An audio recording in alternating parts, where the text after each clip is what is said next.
Hello students, we are doing conditional probability. Conditional probability के लिए पहले आपको प्रोबेबिलिटी पता होना चाहिए. You have done in 11th class probability. Generally it is a chance और इसका बेसिक फॉर्मूला क्या है. Let if E is an event then probability of the event E is equal to m by n. n is the number of favorable cases and n is total number of the cases. तो आपने पहले किया है sample space. When you are throwing two coins simultaneously, tossing two coins simultaneously और throwing a die. तो आपने ये सब सैम्पल स्पेस किए हैं. ऐसे ही आपने प्लेइंग कार्ड्स का किया है. 52 प्लेइंग कार्ड्स होते हैं. ये सब क्वेश्चंस आपने 11th क्लास में कर लिए हैं. तो अब आपका 12th क्लास में क्या है. 12th क्लास में है conditional probability. Conditional probability means आपको एक कंडीशन पे प्रोबेबिलिटी निकालनी है. Some condition is given to you, something is given to you and using that condition you will find the present probability. तो फॉर एग्जांपल कि मेरे एक हाथ में कॉइन है, एक हाथ में डाई है. तो मैं क्या करती हूँ, कॉइन थ्रो करती हूँ और कंडीशन ये है कि अगर हेड आएगा तो डाई थ्रो करूँगी, नहीं तो नहीं करूँगी.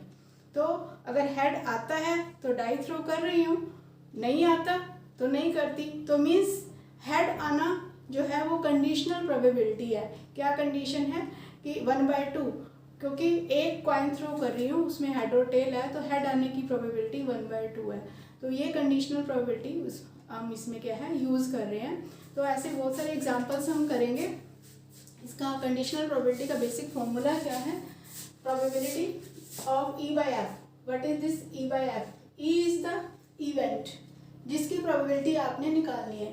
गिवन दैट एफ कंडीशन आपको गिवन है.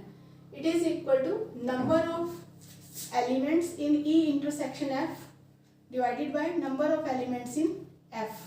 एफ मीन्स ये जो कंडीशनल प्रोबेबिलिटी है.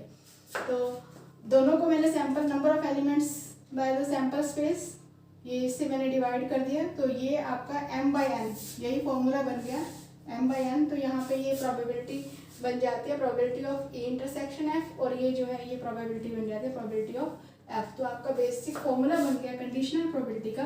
Probability of E by F is equal to probability of A intersection F by probability of F. तो एक एग्जांपल कर रहे हैं हम. क्वेश्चन है there are 2 children in a family. तो सैम्पल स्पेस 2 चिल्ड्रन का सैम्पल स्पेस क्या बनेगा.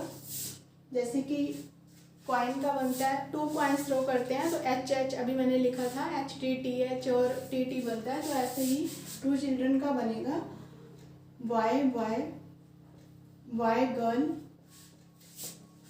वाई और गर्ल. ये सैम्पल स्पेस है. और क्या कंडीशन है, कंडीशन क्या है और आपको गिवन क्या है. ये क्वेश्चन है हमारा.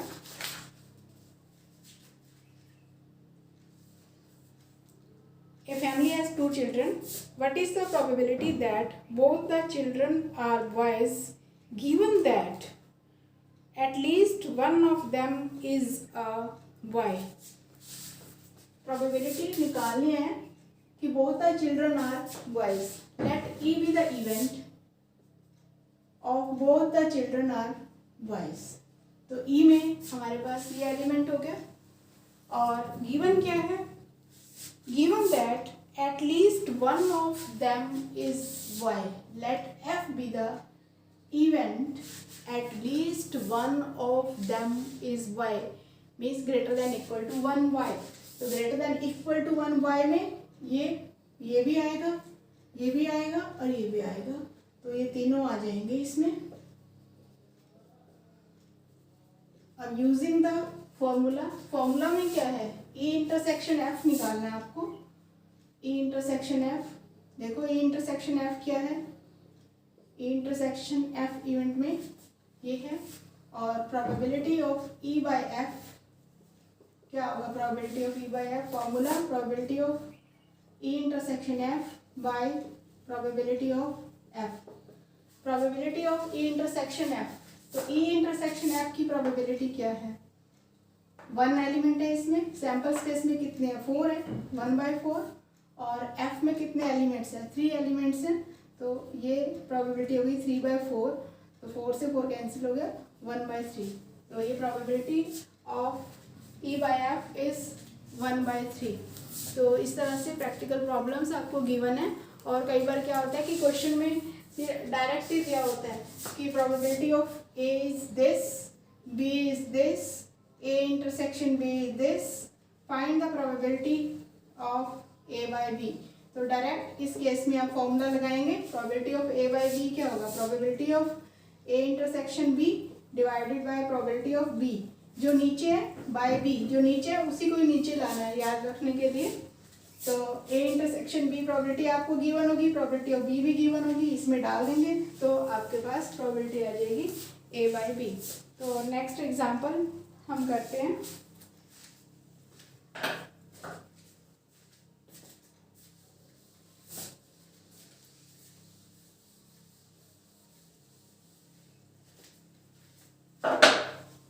नेक्स्ट एग्जांपल में क्या है, आपको 10 कार्ड्स गिवन है, 10 cards numbered 1 to 10 are placed in a box, mixed up thoroughly, and then one card is drawn randomly.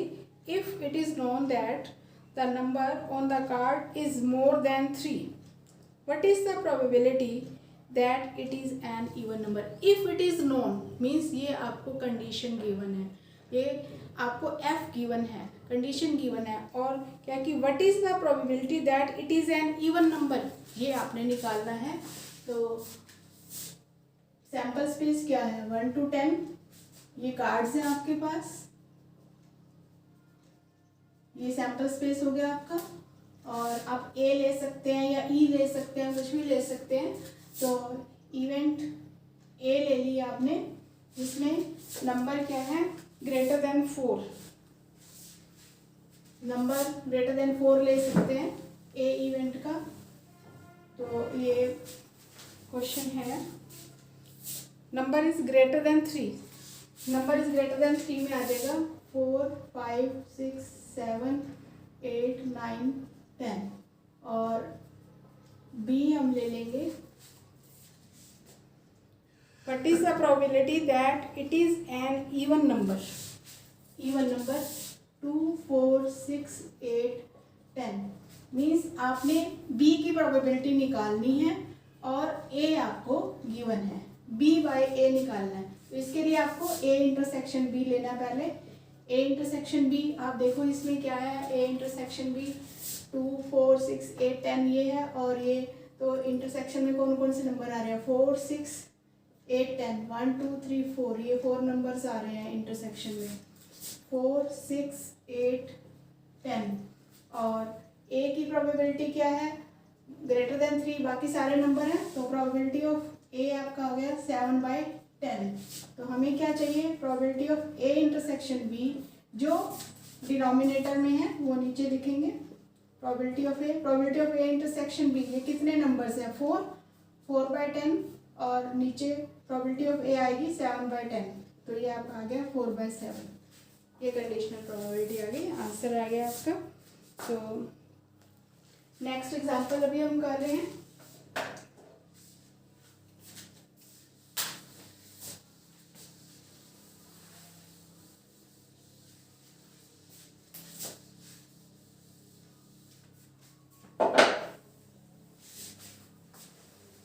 In a school there are 1000 students, 1000 students हैं total, out of which 430 are girls, girls 430 हैं। Data note करते हैं पहले। It is known that out of 430 10% of girls study in 12th class. It is known that, यहीं से ये है कि आपको ये कंडीशन गिवन है, ये आपको गिवन है, it is known that 10% of the girls, इसका गर्ल्स का 10% studies in 12th class, girls in 12th class, इसका 10%, कितनी गर्ल्स, 43 गर्ल्स 12th क्लास में पढ़ती हैं। What is the probability that a student chosen randomly studies in class 12th given that the chosen student is a girl? आपको 12th class में पढ़ने वाले student की जो है प्रोबेबिलिटी निकालनी है। 12th क्लास में कितने स्टूडेंट्स पढ़ते हैं? 10% तो गर्ल्स पढ़ रही हैं, तो ये आपको गिवन हो गया 10%। और F, probability of F 430 statement में लिखा in a school there are 1000 students out of which 430 are girls, it is known that out of 430 10% of the girls study in class 12th। तो 12th क्लास में कितने students पढ़ते हैं? Let E be the event of students studied in 12th class। और F क्या है? F be the event of girl होने की इवेंट है F, और E इंटरसेक्शन F क्या होगा? ये गर्ल इन 12th क्लास। तो आपकी प्रोबेबिलिटी ई इंटरसेक्शन एफ क्या है? Girl in 12th class. तो probability of E intersection F हो गया 43/1000, क्योंकि आउट ऑफ टोटल स्टूडेंट्स जो है वो 1000 है, तो 0.043। तो प्रोबेबिलिटी हमने निकालनी है 12th क्लास स्टूडेंट्स की। Probability of E by F is equal to probability of E intersection F by probability of F. तो ई इंटरसेक्शन एफ हमारे पास 0.043 आ गया। अब हमें देखना है प्रोबेबिलिटी ऑफ एफ। एफ क्या है? F be the event of being a girl, girl होने की इवेंट है। गर्ल्स कितनी है? 430 आउट ऑफ 1000। तो प्रोबेबिलिटी ऑफ एफ क्या हो जाएगी? प्रोबेबिलिटी ऑफ एफ होगी 430/1000। तो ये आपका आ जाएगा 0.43। तो 0.43 ये आपका आ गया 0.1। ये आपके क्या है कि प्रोबेबिलिटी ई बाई एफ आ गई। तो ये आपका आंसर आ गया। तो इस तरह से कंडीशनल प्रोबेबिलिटी के क्वेश्चन हैं। अभी मैं आपको एक क्वेश्चन बोल रही थी कि डाई का क्वेश्चन एक कर रहे हैं हम। A die is thrown twice and sum of the numbers appearing is observe to be 6। Sum of the numbers appearing is observe to be 6 means ये आपको गिवन है। एफ है ये आपका गिवन प्रोबेबिलिटी है। अभी फॉर्मूला क्या था ना हमने? Probability of E by F is equal to probability of E intersection F by probability of F, probability of F. अब ये एफ जो है आपको गिवन है, क्या है? A die is thrown twice and sum of the numbers appearing is observe to be 6। मतलब F है आपका, एफ है सम 6 होना चाहिए। 1 5 2 4 3 3 4 2 5 1, ये एफ हो गया आपका। और अब आपको ई इंटरसेक्शन एफ निकालना है।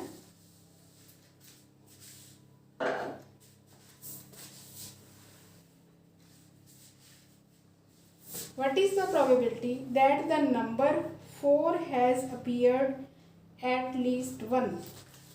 Number 4 has appeared at least once.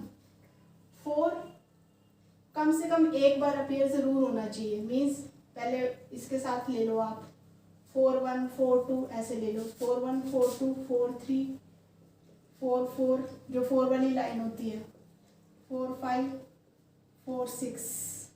फिर आप इधर से ले सकते हैं 1 4 2 4 3 4, ये 4 4 रिपीट हो रहा है, इसको छोड़ देंगे, 5 4 और 6 4।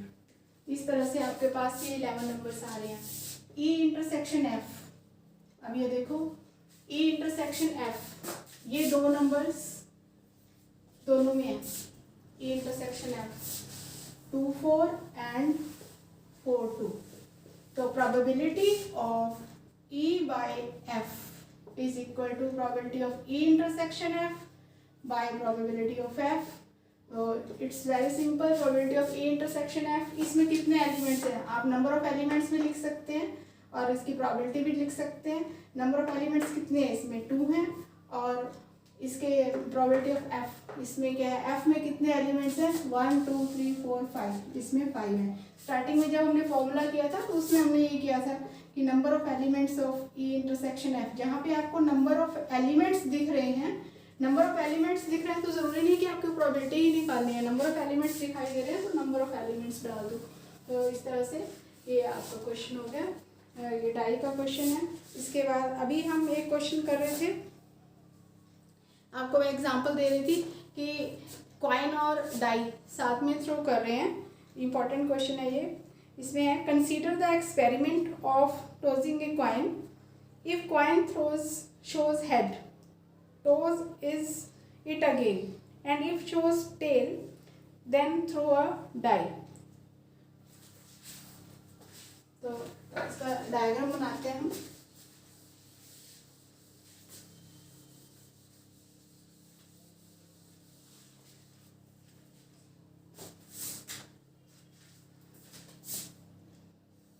कॉइन थ्रो कर रहे हैं, या हेड आएगा या टेल आएगा।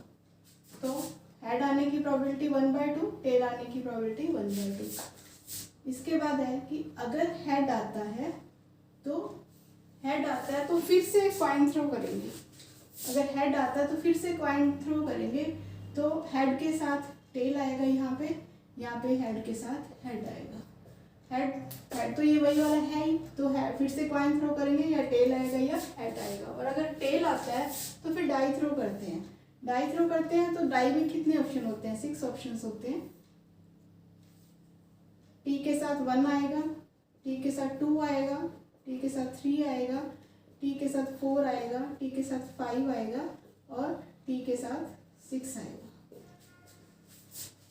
अगर मैं इस इवेंट की बात करूं तो इसकी प्रोबेबिलिटी निकालूं तो 1/2 यहाँ से आ रही है, 1/2 और आगे यहाँ से आ रही है, तो टोटल इसकी प्रोबेबिलिटी 1/4 होगी। ऐसे ही अब इसके बाद प्रोबेबिलिटी कितनी आएगी, 1/6, क्योंकि एक एलिमेंट की प्रोबेबिलिटी, जैसे आप डाई थ्रो करते हैं सिंपली, उसका सैम्पल स्पेस 1 2 3 4 5 6 है, मैं कहती हूँ कि find the probability of finding the element 1, तो उसकी प्रोबेबिलिटी क्या होगी, 1/6 होगी। ऐसे ही 2 की 1/6 ये होगी। तो टोटल प्रोबेबिलिटी इस एलिमेंट की हो जाएगी 1/2 मल्टीप्लाई 1/6 1/12। अब देखते हैं क्वेश्चन क्या है। ये तो हमने एक स्ट्रक्चर तैयार कर लिया है। क्वेश्चन क्या है, find the conditional probability of the event that the die shows a number greater than 4।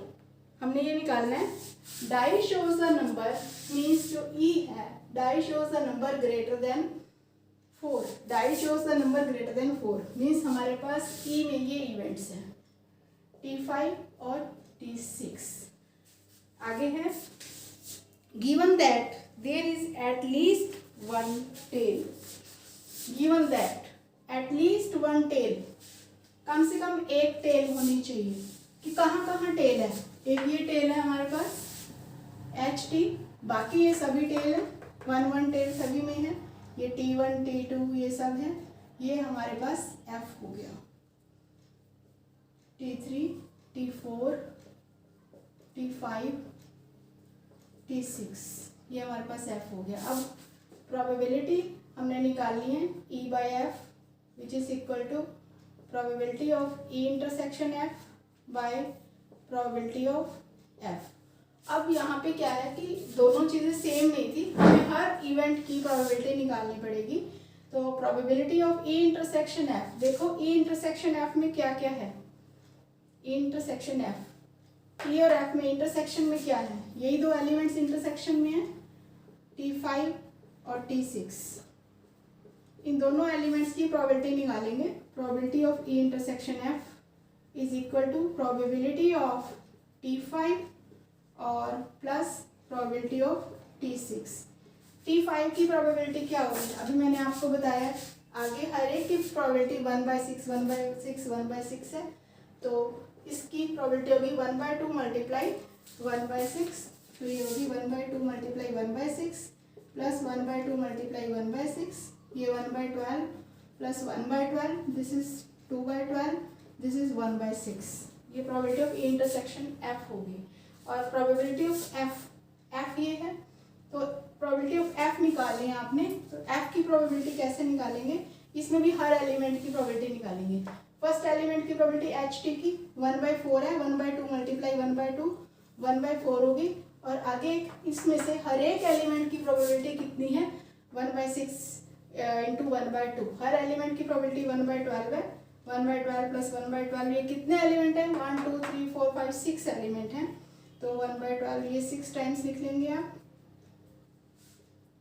तो ये 1/4 प्लस 6 टाइम्स 1/12, ये 1/2 हो गया, तो ये आपका बन गया 3/4। तो प्रोबेबिलिटी ऑफ F हो गया 3/4। यहाँ पे हम वैल्यू डाल देंगे।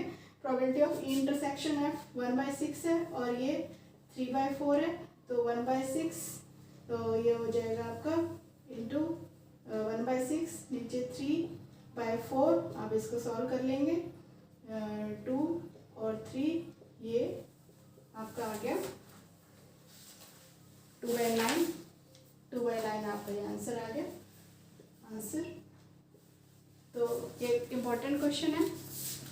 अब हमने कंडीशनल प्रोबेबिलिटी के लगभग सभी एग्जांपल्स कर लिए हैं, तो एक्सरसाइज आपने इसकी ट्राई करनी है कंडीशनल प्रोबेबिलिटी की। If you have any doubt then I will discuss with you. Thank you.